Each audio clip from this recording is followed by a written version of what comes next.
Olá, eu sou sua amiga em Jesus. Vamos hoje para mais uma reunião entre você, eu e Jesus. Eu gostaria hoje de falar sobre o velho homem. Mas antes temos que falar os nomes do Senhor e as suas finalidades. Deus cuida do seu povo quando ele sofre. O nome desse Deus é Yahvé. O Senhor está presente e acessível, perto dos que invocam por livramento, perdão e orientação. Deus adverte, mas no final julgará aqueles que perseguem seu povo. O nome desse Deus é Jeová Tsidkenu. O Senhor é nossa justiça. Deus dará vitória ao seu povo. O nome desse Deus é Jeová Roi. O Senhor é nosso pastor. No capítulo 10 de João, do versículo 10 ao 11, diz assim: o ladrão não vem senão a roubar, a matar e a destruir. E eu vim para que tenham vida, e a tenham com abundância. Eu sou o bom pastor. O bom pastor dá sua vida pelas ovelhas.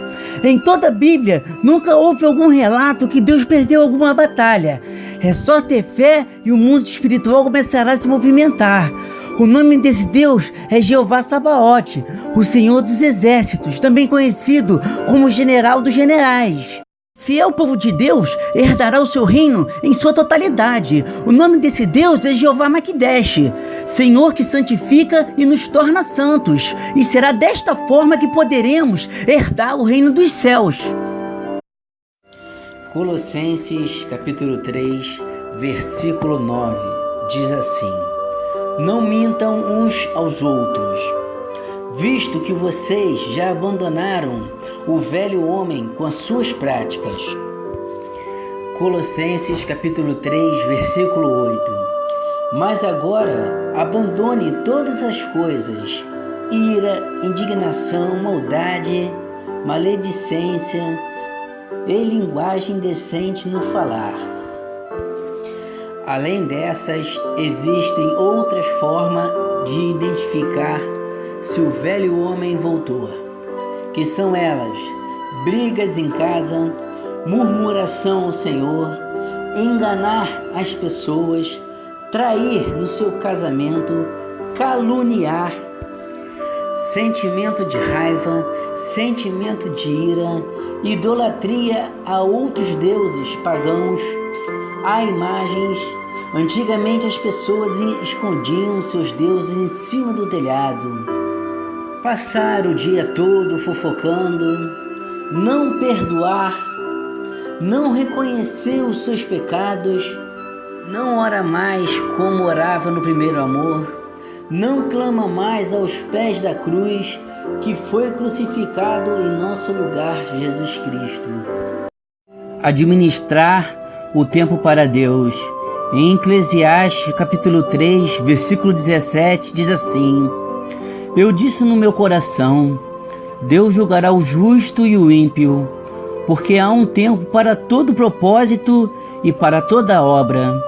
Este versículo diz a respeito de dois julgamentos: o tribunal de Cristo e o julgamento do grande trono branco de Deus.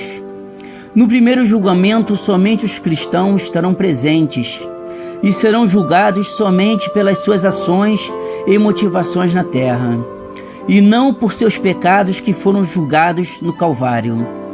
No segundo julgamento, somente os incrédulos estarão lá. Os dois, em épocas diferentes, incluirão todas as pessoas. O poder da oração de um justo. No livro de Tiago, capítulo 5, versículo 16, diz assim: confessai as vossas culpas uns aos outros e orai uns pelos outros, para que sareis. A oração feita por um justo pode muito em seus efeitos. A hermenêutica do justo. Baseado na hermenêutica, o justo, com referência aos seres humanos, pode significar um estado de inocência, um atuar conforme a lei e estar em comunhão com Deus.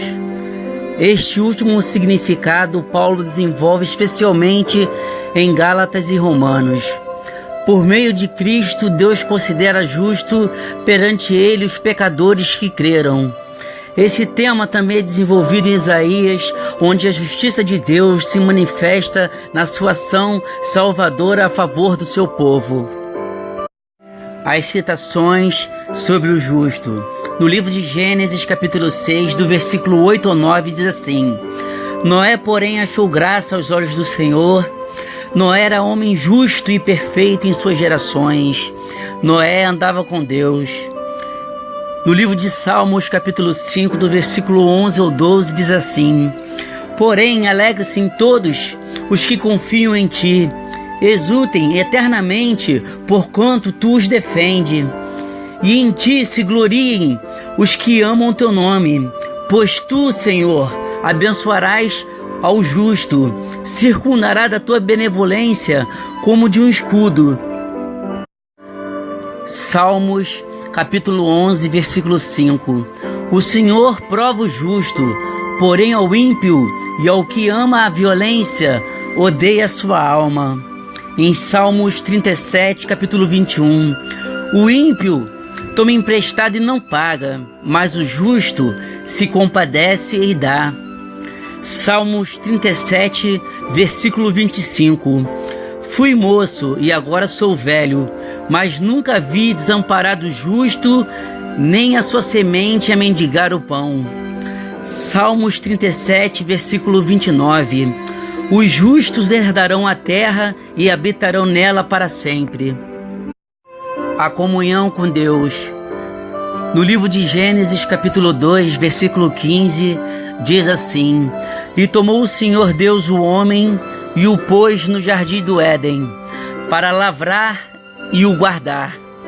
Em Romanos, capítulo 1, versículo 17: Porque nele se descobre a justiça de Deus de fé em fé, como está escrito: Mas o justo viverá pela fé.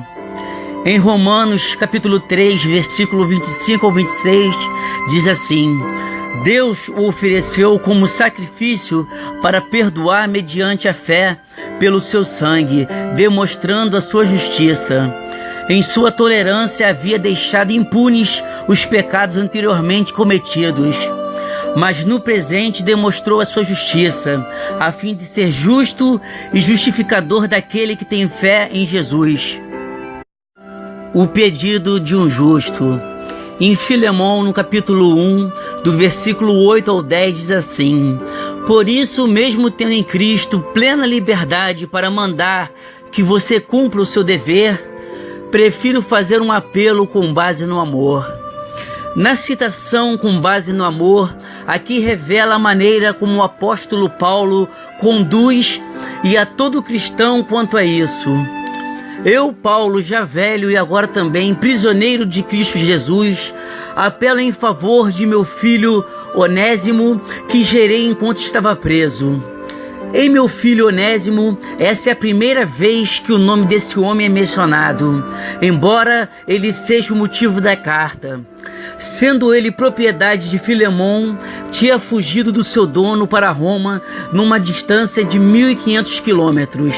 E esse era um crime muito sério. Depois de chegar em Roma, esse escravo fugitivo, Onésimo, havia entrado em contato com Paulo, tendo entregado seu coração a Cristo. Em Filemão, no primeiro capítulo, do versículo 11 ao 14, diz assim: Ele antes era inútil, mas agora é útil, tanto para você quanto para mim.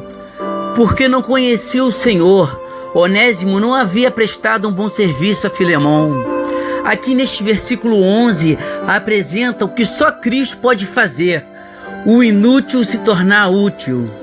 Mandou-o de volta a você, como se fosse o próprio coração. Onésimo estava voltando para casa e de fato entregando-se, que é o que deveria fazer uma vez aceitado Jesus Cristo. A súplica de Paulo feita a Filemão, que recebe de volta o seu antigo inútil e agora recebe o novo homem útil, na expressão como o seu próprio coração, é o mesmo como se fosse como meu filho.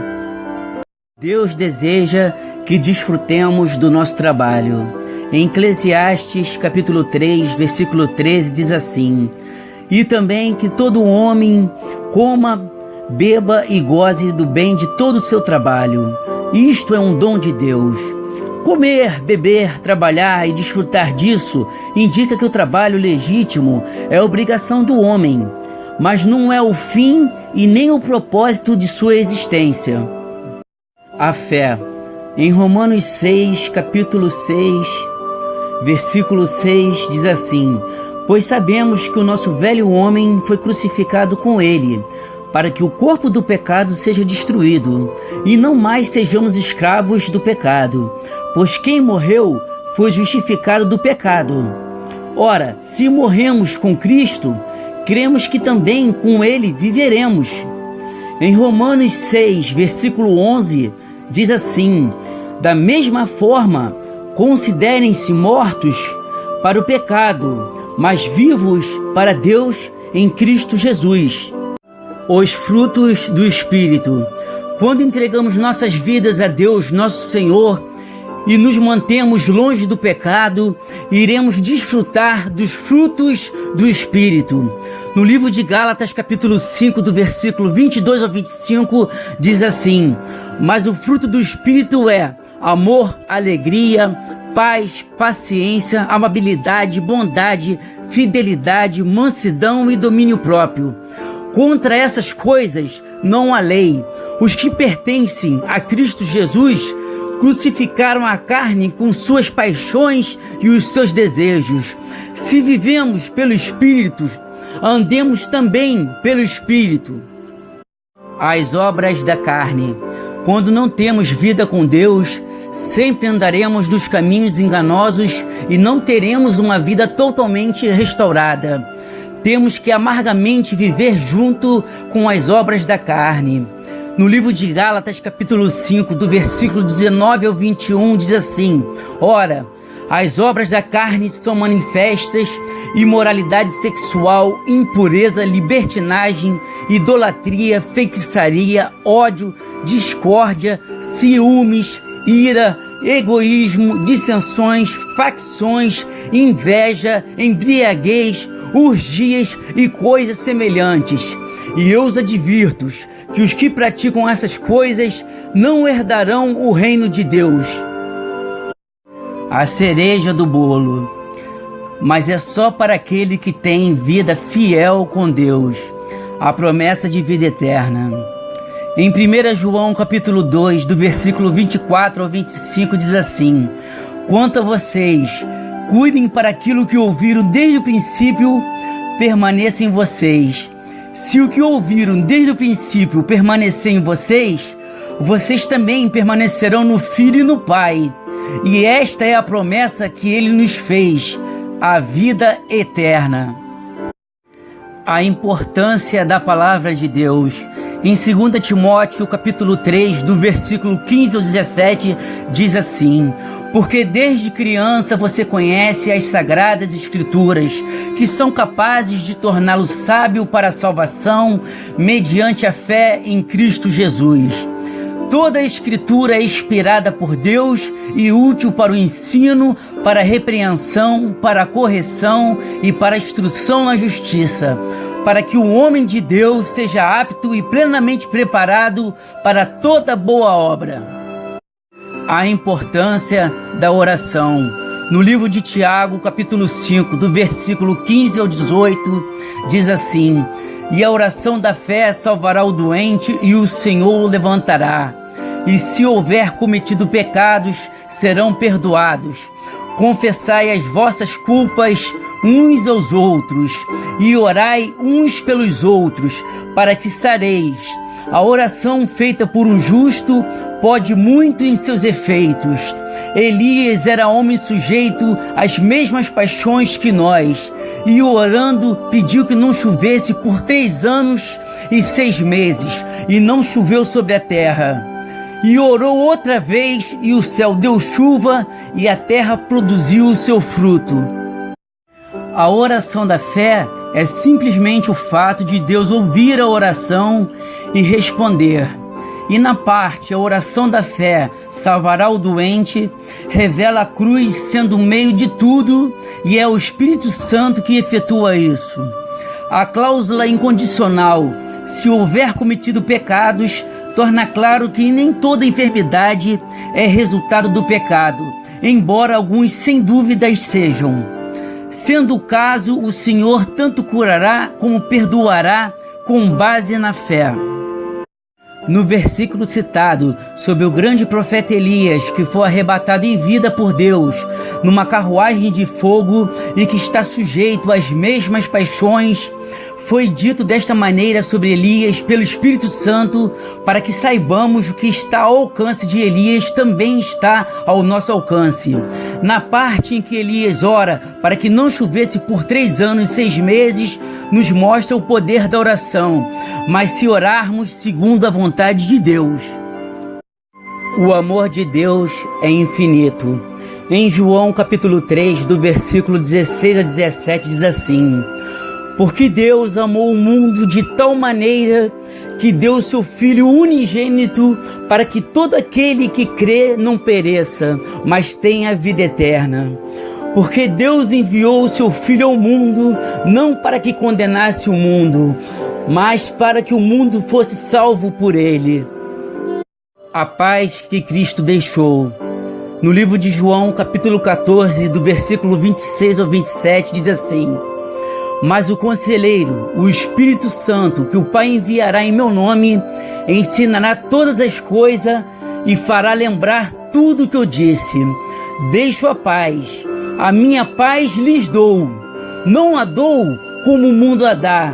Não se perturbem os seus corações e nem tenham medo.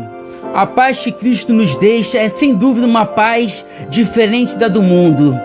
Essa paz demonstra uma paz em meio às guerras, uma paz de domínio próprio quando somos provados, uma paz junto à mansidão, uma paz no perdão, uma paz em meio às tribulações, uma paz quando somos acusados.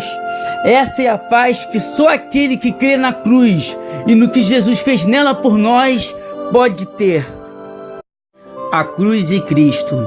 Hoje só é possível obtermos respostas de Deus e até mesmo enfrentar tribulações com a vitória garantida quando depositamos toda a nossa fé em Cristo e no que Ele fez por nós na cruz, na qual, para nos justificar, Jesus pagou um alto preço com seu sangue carmesim, nos lavando de todos os nossos pecados.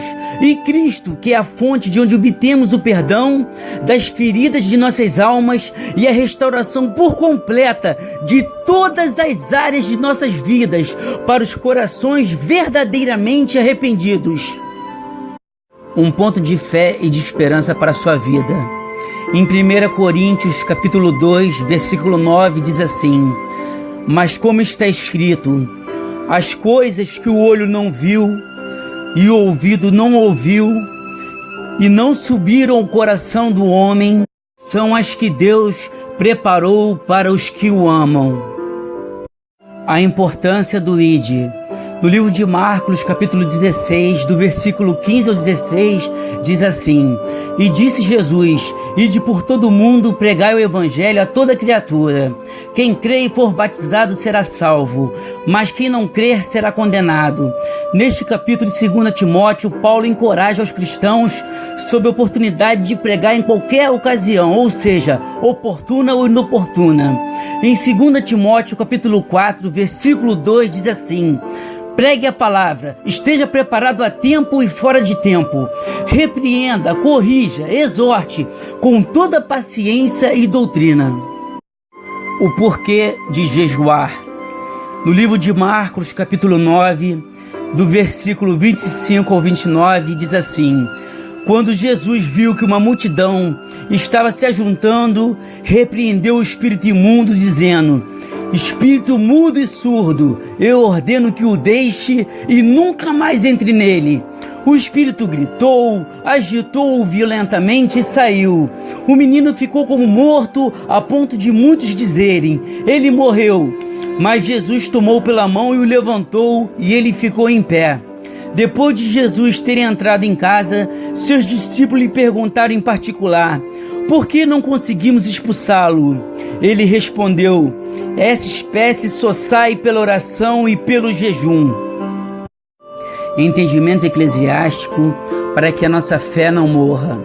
Apesar de muitas das vezes no templo praticarmos o ato da boa vizinhança e querermos agradar ao pastor ou ao padre, temos que ter a convicção de que o cordão umbilical deve estar somente ligado na cruz e no que Jesus fez nela por nós.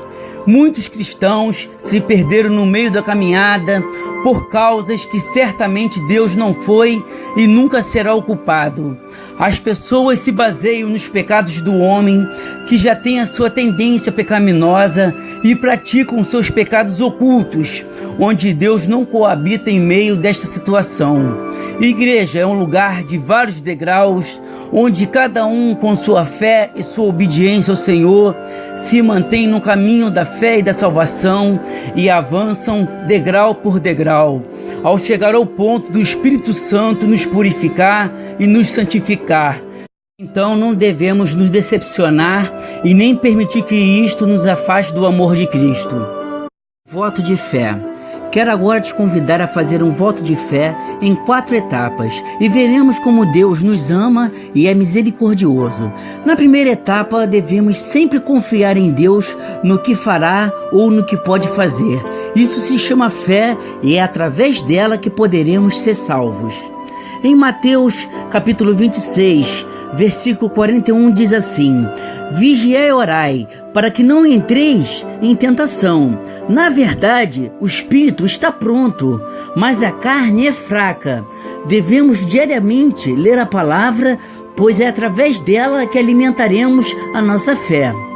Na segunda etapa, nosso Deus é um Deus ciumento. Não pode haver idolatria. E ela pode acontecer de várias formas diferentes. Pelo simples fato de ficar o dia inteiro em redes sociais e não sabermos administrar o tempo para Deus, é um exemplo, entre outros, de idolatria.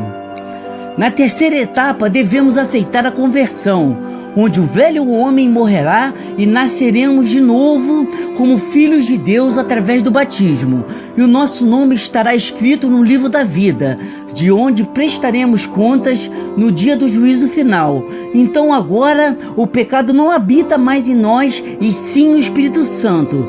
E já sabendo que temos a tendência à natureza pecaminosa, devemos ir para o joelho dobrado e pedir perdão ao Senhor. Sabemos que no início pode parecer difícil, mas ao perseverar e começarmos a ter experiências com Deus, te garanto que nunca mais nos afastaremos dos caminhos do Senhor. Em Romanos, no capítulo 8, versículo 35, diz assim: Quem nos separará do amor de Cristo? Será tribulação? Ou angústia? Ou a perseguição? Ou a fome? Ou a nudez? Ou perigo? Ou espada? Na quarta etapa, se diz sobre a importância de jejuar. Ela pode ser de diversas formas diferentes, não apenas ficar um dia sem comer, porque entendemos que muitas pessoas, por questões de saúde, não podem assumir este tipo de compromisso.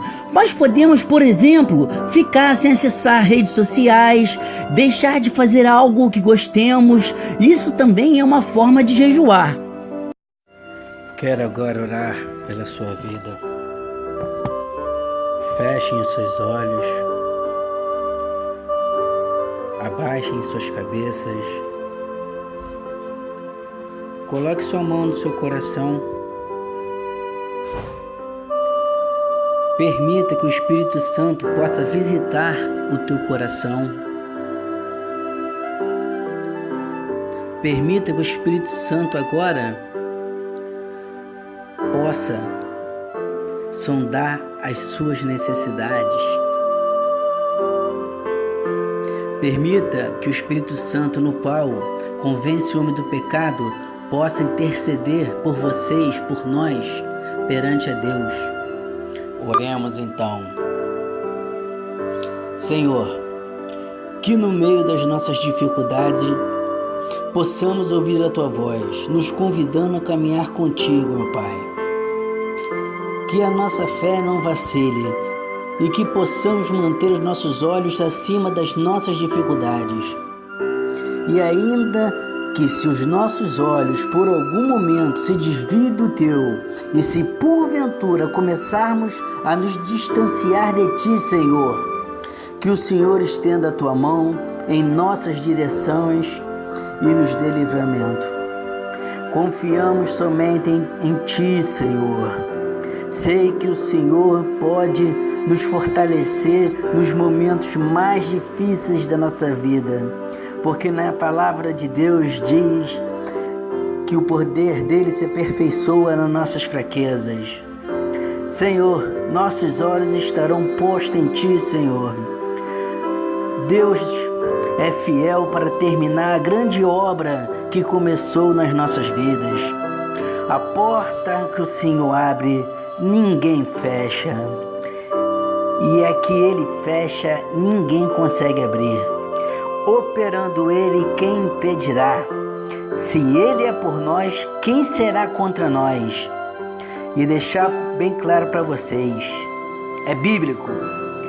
Nossos cabelos são todos contados por Deus, e Deus tem um plano para cada um. É buscar o Senhor incessantemente, de forma bastante firme, e Deus já começará a te mostrar outra vida. Se te perguntarem se você tem fé, sua fé não basta. A palavra de Deus diz que a fé sem obra, ela é morta. Então não adianta só ter fé. Tem que dar testemunho. E isso te agradeço no nome do nosso Santo poderoso, o Messias, aquele que foi crucificado no nosso lugar, lavou os nossos pecados com seu sangue. E assim agradeço o nome de Jesus